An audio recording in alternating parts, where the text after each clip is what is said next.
אול קניות בסקרה, הלכתי היום עם ההורים שלי ואחותי שהיא פה לידי לקניון הגדול, הסתובבנו בזה.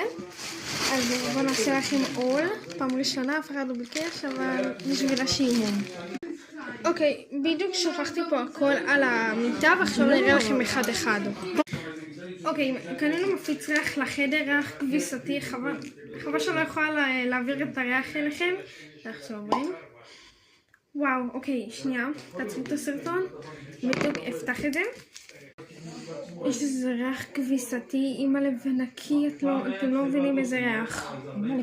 אוקיי, בזמן האחרון יוצא לי פיצונים וכאלה בגיל ההתבגרות, אני לא יודעת שזה קשור, ואני לא נוגעת בסבון פנים, אז קניתי, מתאים לגילי, ננסה.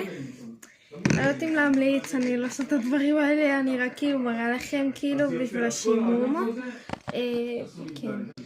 אוקיי, יש לי פה מוצר שפתיים חדש, שעוד מעט אני אנסה אותו, ויש לי פה תוחם גוון 34.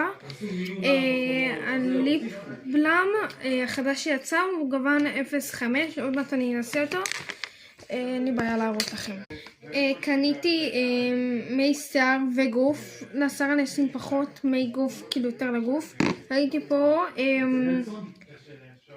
קרם גוף עשיר, שכמסים את זה ביחד נשמר לאורך זמן.